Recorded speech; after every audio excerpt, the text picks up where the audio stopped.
Recombinant DNA technology बनाने के लिए या जेनेटिक इंजीनियरिंग करने के लिए या रिकॉम्बिनेंट डीएनए बनाने के लिए तो जो चीज़ें चाहिए, की टूल्स चाहिए, वो क्या है? Restriction enzyme, polymerase, ligase, vector and host organism. तो अब हम इन सभी को डिटेल में डिस्कस करेंगे। तो सबसे पहले दिया हुआ है रेस्ट्रिक्शन एंजाइम्स। तो सन 1963 में 2 एंजाइम्स जो कि जिम्मेदार थे किसके लिए? बैक्टीरियोफेज की ग्रोथ को रोकने के लिए ई कोलाई बैक्टीरिया में। तो इन 2 एंजाइम्स को ई कोलाई बैक्टीरिया से आइसोलेट किया गया और ये पाया गया कि ये 2 एंजाइम्स ऐसे हैं जो कि बैक्टीरियोफेज की ग्रोथ को रोकते हैं, रेसिस्ट करते हैं। तो ये दोनों एंजाइम्स किस तरीके से अपना काम करते हैं, तो आइए इस चीज़ को समझते हैं। तो सबसे पहले समझेंगे बैक्टीरियोफेज क्या होता है। बैक्टीरियोफेज एक ऐसा वायरस है जो किसी बैक्टीरियल सेल को इन्फेक्ट करता है, यानी वो बैक्टीरियल सेल में अपना जो मटेरियल है, जेनेटिक मटेरियल है, आइदर डीएनए या फिर आरएनए, ठीक है, तो वो उसको डाल देता है और वो वायरल डीएनए फिर क्या करेगा? अपनी कॉपीज़ बनाएगा बैक्टीरियल सेल के अंदर, ठीक है। तो इस चीज़ को अब समझते हैं। तो यहाँ पर हम एक बैक्टीरियल सेल बनाते हैं सबसे पहले। तो let's take this is the bacterial cell, ये suppose this is the bacterial cell, okay. और ये क्या है? दिस इज़ द, ठीक है, वायरस। अब ये वायरस का क्या है? ये वायरस का है खुद का डीएनए, ओके। ये वायरस का खुद का डीएनए है। तो क्या होगा?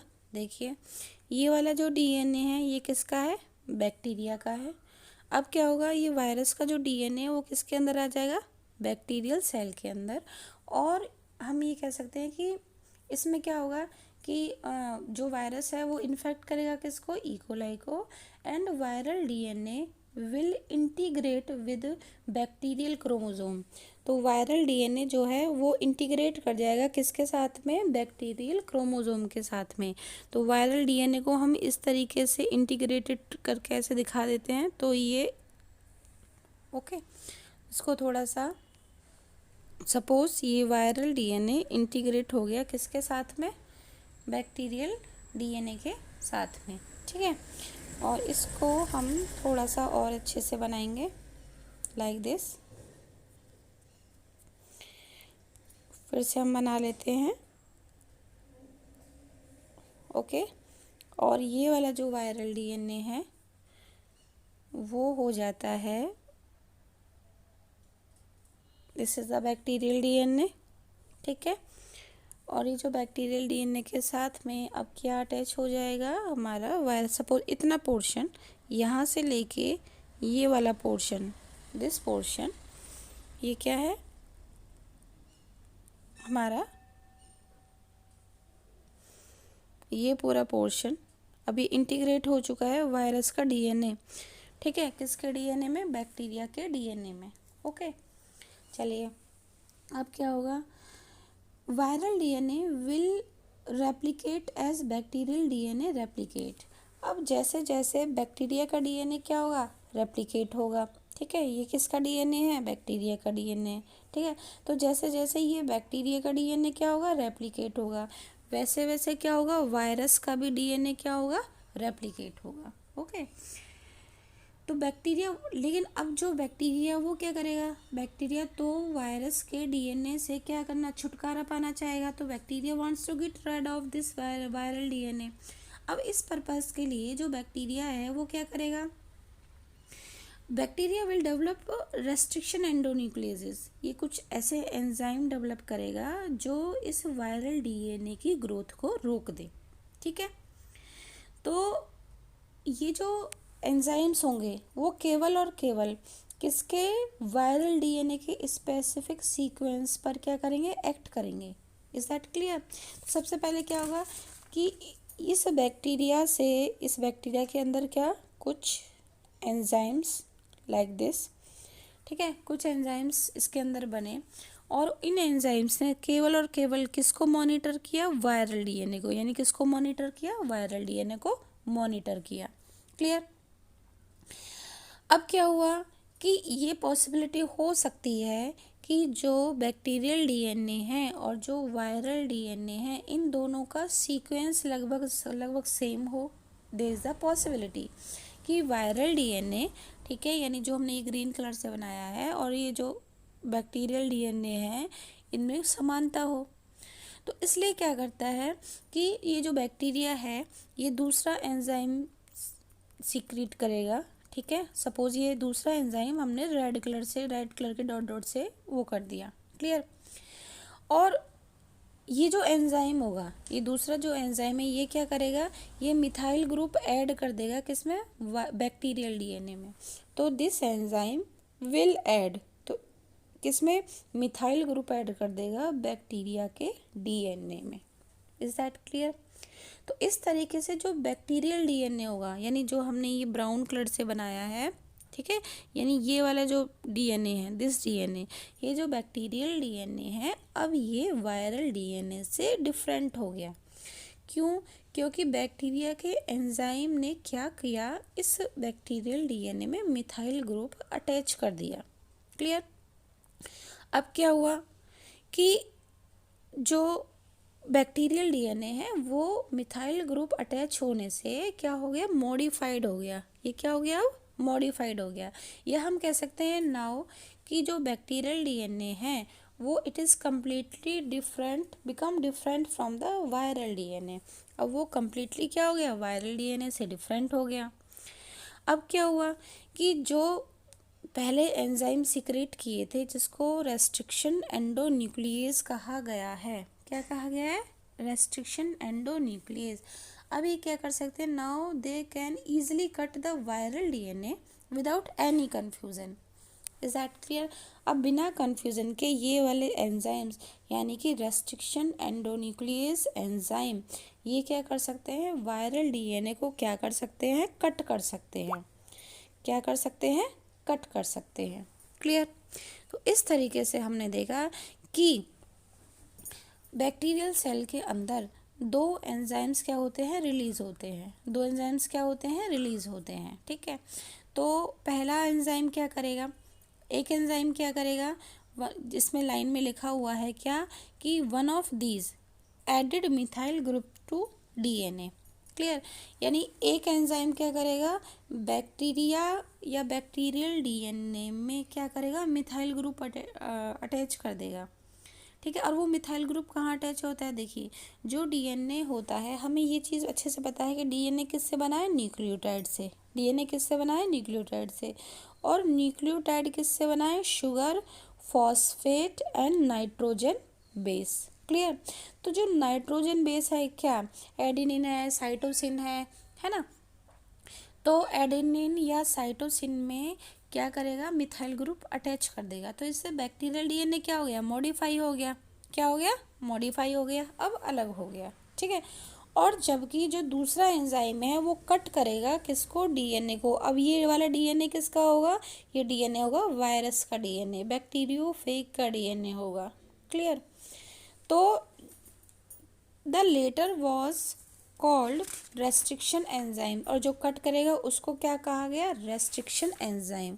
और जो मिथाइल ग्रुप अटैच करेगा, ठीक है, उसको क्या कहा गया, उस एंजाइम का नाम होगा मिथाइलेज। क्या नाम होगा उस एंजाइम का, मिथाइलेज, ठीक है। तो पहला एंजाइम हमारा क्या हो गया, मिथाइलेज एंजाइम। क्या हो गया, मिथाइलेज, ठीक है। और जो दूसरी कैटेगरी है जो कट लगाएगी उसको हम कहेंगे रेस्ट्रिक्शन एंडोन्यूक्लियस एंजाइम। तो होपफुली ये चीज़ अच्छे से स्टूडेंट्स आपको समझ में आ गई होगी कि किस तरीके से ई कोलाई बैक्टीरिया के के अंदर दो तरीके के वो होते हैं, एंजाइम्स बनते हैं, ठीक है, जब कोई बैक्टीरियोफेज यानी कि कोई वायरस बैक्टीरिया को इन्फेक्ट करता है। अब हम आगे देखते हैं इस चीज़ को।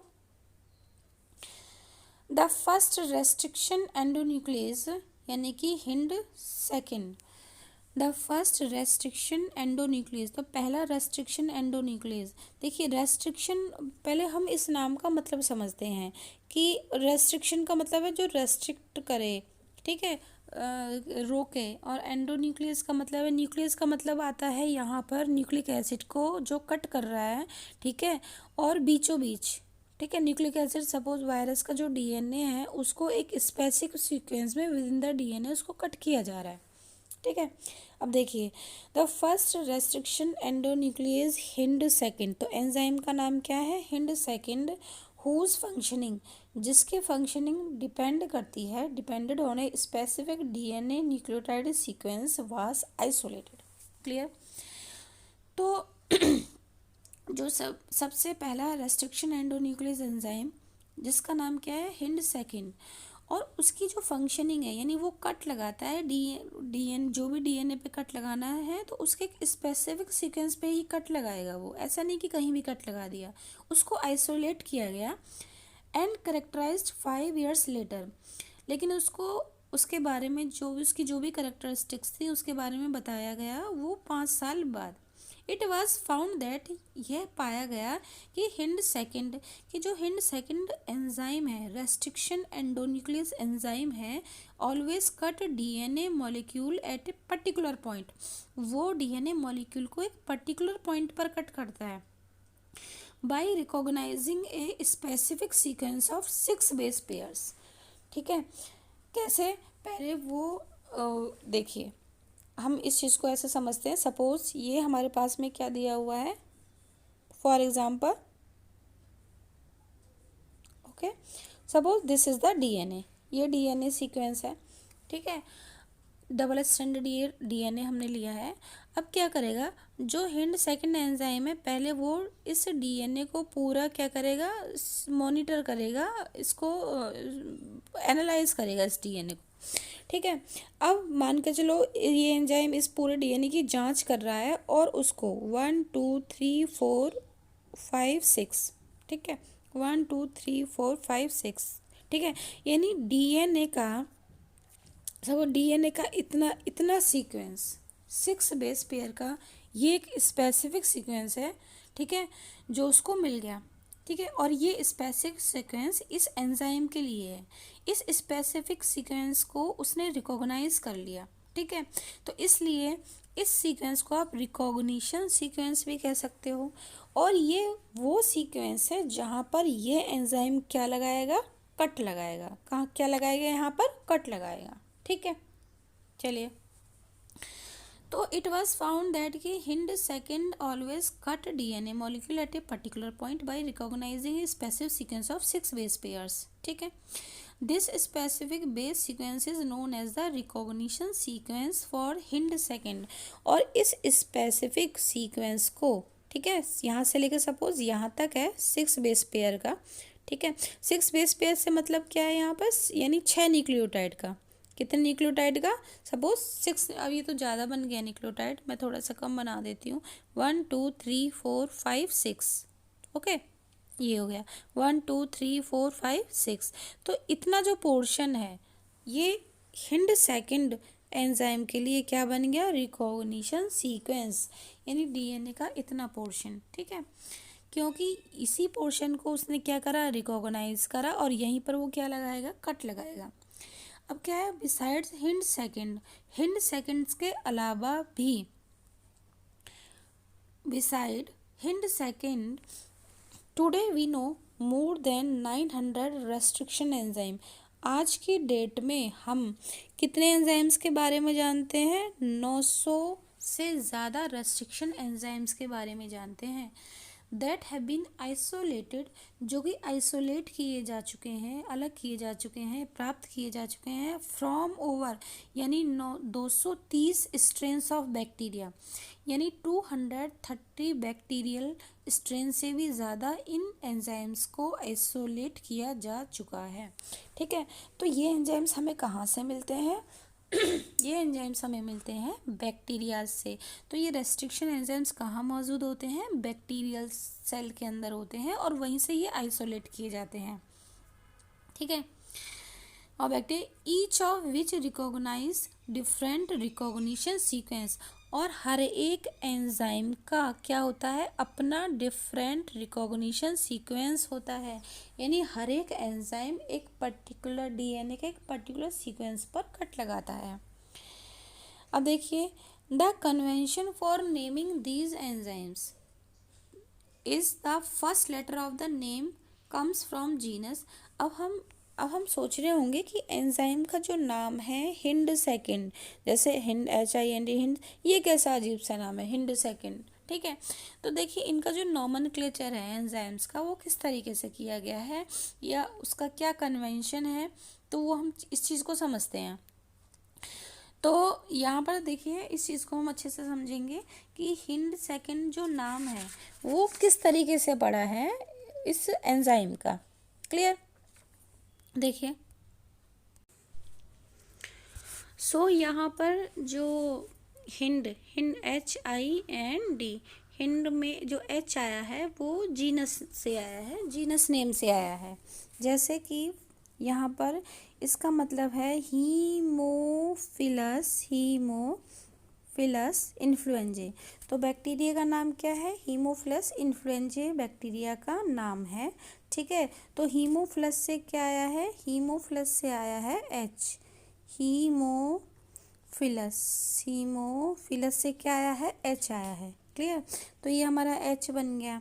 ओके, उसके बाद में IN, तो ये कहाँ से आया है, इन्फ्लुएंजे से, इन्फ्लुएंजे।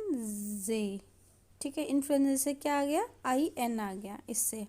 ओके, इससे IN आ, और ये जो D आया है, ठीक है, ये D आया है इसके स्ट्रेन से, किससे आया है, स्ट्रेन से आया है D। ठीक है, तो इस तरीके से हमारा बन गया हिंड। क्या बन गया, हिंड। और ये जो सेकंड है, this is the order in which it was isolated. ये ऑर्डर दिया हुआ है कि जिस ऑर्डर से ये आइसोलेट किया गया। ठीक है, अब देखिए, beside hind second today we know more, ये हमारा हो चुका है, द कन्वेंशन ये भी हो चुका है। ठीक है, अब देखिए, comes from genus and the second two letters come from the species of the prokaryotic cell। ठीक है, from which they were isolated। अब देखिए यहाँ पर एक और एग्जांपल दिया हुआ है, इको आर वन हमें ये यहाँ पर दिया हुआ है, और इस चीज़ को यहाँ पर बताया गया है कि ये इको R1 किस तरीके से आया है। ठीक है, देखिए ई किससे आया है, H कैरी किया कोलाई से, तो यहाँ से ई आ गया। कोली से क्या हो गया, कोली से आया है CO, तो CO हो गया। ठीक है, तो इको हो गया। और RY से क्या आया है, RY से आया है हमारा R। ठीक है, और फर्स्ट जो आया है, it is the order in which it was isolated. ये ऑर्डर है कि भाई हाँ कब इसको, यानी सबसे पहले इसको आइसोलेट किया गया। ठीक है, तो फर्स्ट आ गया इको R, फर्स्ट आ गया इस तरीके से। तो इसकी जो स्ट्रेन है, इस बैक्टीरिया की जो स्ट्रेन है वो क्या है, RY13 से क्या लिया है, R लिया है। इसकी स्पीसीज क्या है, कोलाई से क्या लिया है, CO लिया है, और इसकी जीनस क्या है, H कैरी किया, और इससे क्या लिया है, फर्स्ट लेटर लिया है, दैट इज E। ठीक है, तो इस चीज़ को अब हम क्लियर कर चुके हैं। In eco RI the letter R, जो लेटर R है वो ड्राइव किया गया है from the name of strain. ठीक है, रोमन नंबर्स, यानी जो हमने फर्स्ट सेकंड हम यूज़ करते हैं, इको RI नहीं, इको R फर्स्ट, तो फर्स्ट क्या हो गया, रोमन नंबर हो गया। ये Roman number following the names. ठीक है, जो नेम के बाद में क्या लगा हुआ है, रोमन नंबर, जैसे इको R फर्स्ट। ठीक है, तो फर्स्ट क्या हो गया, रोमन नंबर, तो वो किसके आगे लगा है, नाम के लगा है।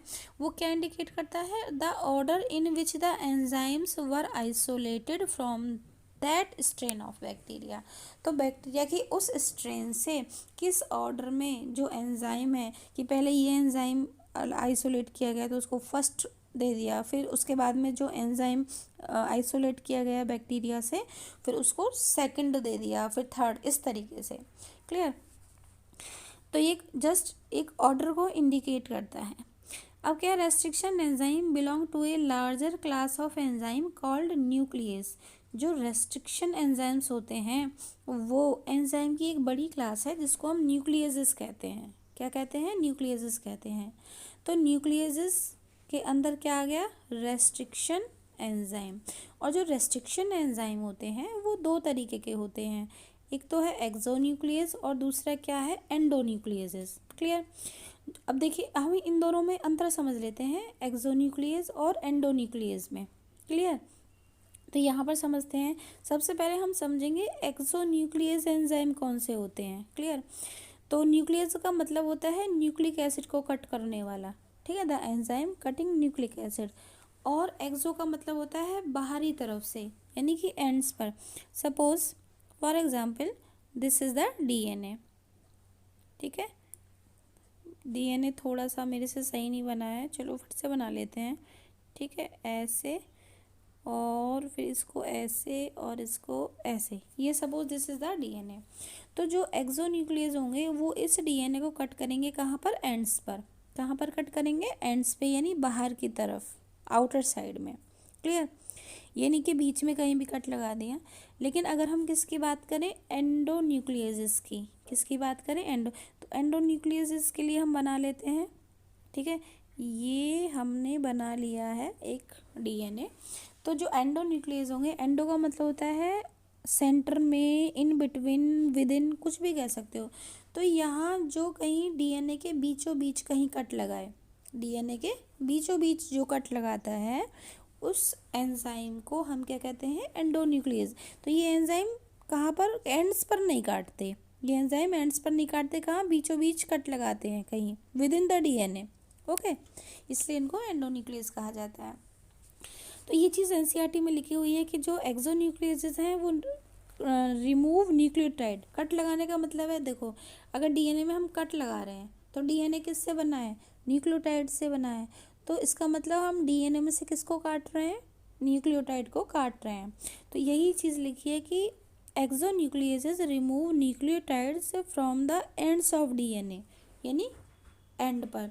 जबकि जो एंडोन्यूक्लियस होते हैं वो क्या करते हैं, वो कट लगाते हैं at specific positions with in the DNA, वो डीएनए के बीचों बीच। क्लियर।